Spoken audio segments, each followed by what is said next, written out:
Shalom, selamat pagi. Sate pagi hari ini bertemakan Surat kepada Tristi, karya Pendeta Dr. Andar Ismail dari seri buku Selamat Sehati, terbitan BPK Gunung Mulia. Mula-mula heran, siapa gerangan pengirim surat dari Madiun ini? Sejauh ingatan, agaknya saya tidak mempunyai kenalan atau kerabat yang tinggal di Madiun. Juga heran sebab pengirim surat ini menyapa opa pada saya.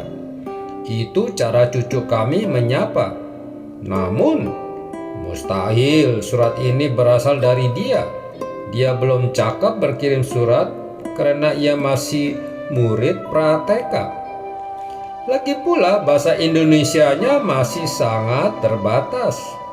Ia hanya tahu bawang goreng dan eceng gondok.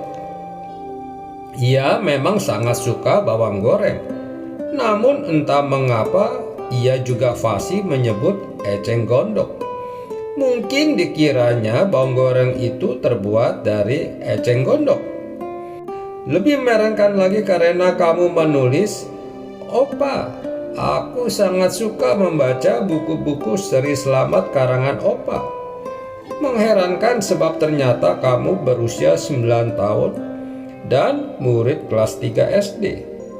Kemudian girang sebab kamu mengatakan, "Mama dan papaku mengoleksi semua buku seri Selamat.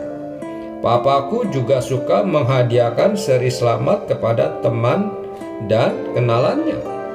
Saya juga kagum bahwa kamu mempunyai minat baca yang kuat. Kamu beruntung karena dibesarkan oleh orang tua yang memberi teladan minat baca sehingga kamu dan adikmu Sophie haus mencari bahan bacaan. Kamu menulis, tidak semua tulisan Opa aku mengerti, tetapi yang aku paling sukai adalah cerita-cerita yang ada tulisan Opa.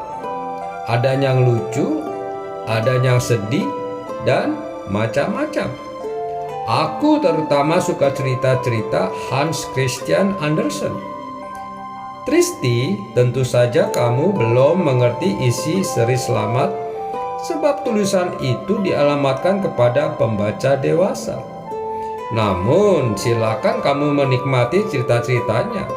Sebenarnya, bila kita menikmati suatu cerita, itu pun belum berarti kita memahami kandungan falsafah yang ada di dalamnya.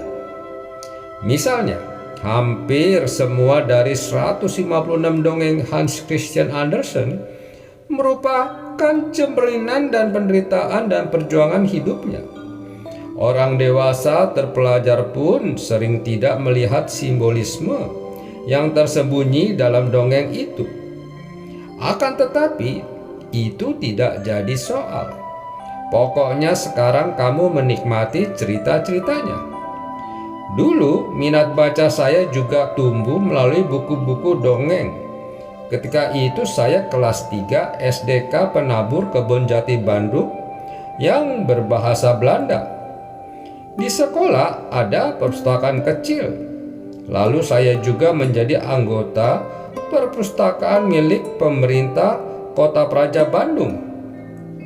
Di situ ada ribuan buku untuk anak, semuanya dalam bahasa Belanda. Siapapun boleh menjadi anggota secara gratis. Asik! Semua isi buku cerita itu tentu sudah hilang dari ingatan. Namun kebiasaan suka baca sejak kecil sampai hari ini masih saya nikmati faedahnya. Faedah pertama, kemampuan berkonsentrasi. Di ruang tunggu dokter yang berisik dengan bunyi televisi dan orang mengobrol, saya bisa membaca buku dan menulis karangan selama sekitar 2 jam dengan perhatian yang tidak terputus. Faedah kedua, kemampuan berimajinasi. Berbeda dengan fantasi yang berarti hayalan atau lamunan. Maka imajinasi adalah kemampuan membayangkan atau memprestasikan sesuatu dalam benak. Seorang insinyur yang merancang mesin pesawat terbang memakai imajinasi. Seorang pendeta yang mengeksegese sebuah perikop Alkitab perlu berimajinasi.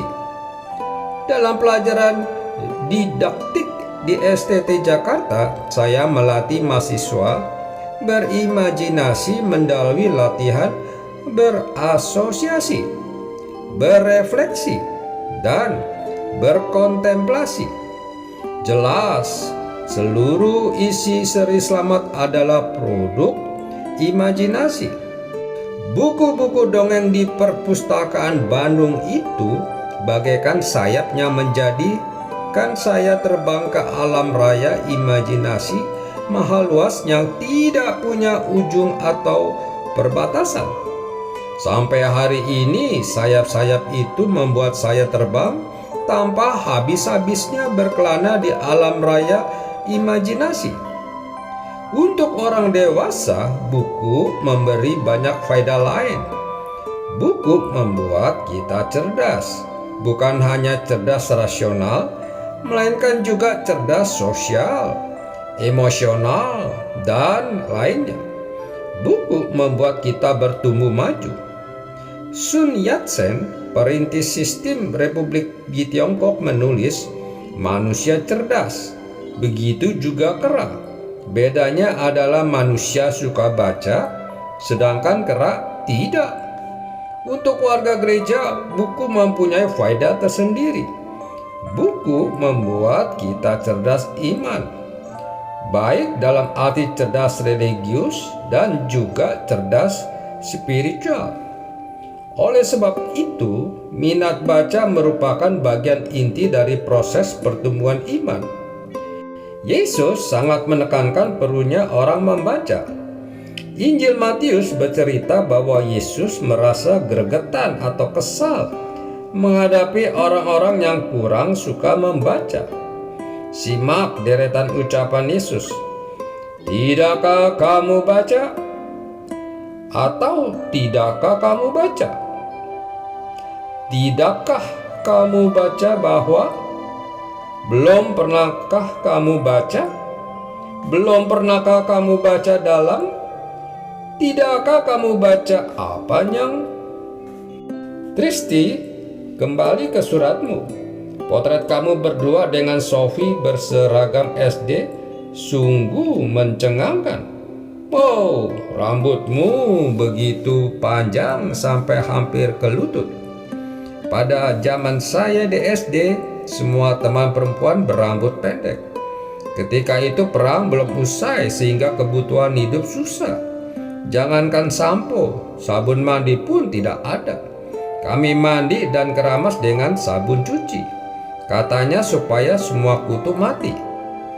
Tisti, kamu mengatakan kalau aku sudah besar akan bercita-cita menjadi seorang penulis buku seperti Opa. Bagus, kamu mempunyai peluang untuk bertumbuh menjadi penulis yang lebih pandai dan piawai daripada saya. Akan tetapi, kamu perlu bekerja keras sebab menjadi penulis butuh kerja keras selama puluhan tahun. Tulis kamu, Opa, terima kasih untuk buku-buku Seri Slamet yang telah memberikan teladan bagiku. Justru saya yang lebih berterima kasih karena kamu mau membaca dan menghargai jerih lelah saya. Kamu juga menulis, aku berdoa agar Opa diberi kesehatan dan kekuatan oleh Tuhan agar buku yang Opa terus tulis dapat menyemangati aku dan banyak pembaca lain. Banyak terima kasih. Namun sebetulnya kamu dan semua pembacalah yang menyemangati saya untuk masih terus menulis sampai hari ini. Tristi, maaf, dalam surat ini ada beberapa istilah yang belum cocok untuk golongan usia kamu seperti kandungan, falsafah, cerdas sosial, simbolisme, asosiasi, refleksi, kontemplasi, dan lainnya. Nanti beberapa tahun lagi kamu akan mengerti. Oh, ada satu hal lagi yang menarik dalam suratmu. Katamu, menurut cerita mamaku, dulu waktu aku masih dalam kandungan, mama setiap malam membaca buku Seri Slamet sampai berulang-ulang. Wah, ini perlu saya laporkan ke BBK Gunung Mulia. Mereka pasti tertarik untuk membuat promosi. Mungkin mereka akan pasang iklan. Seri Slamet cocok untuk para ibu yang sedang mengandung. Bayi yang lahir dijamin langsung bisa membaca dan menulis. Amin. Mari kita berdoa. Bapa Surgawi, terima kasih atas pencerahan yang Tuhan berikan kepada kami, sehingga kami menambah wawasan akan firman Tuhan-Mu. Amin.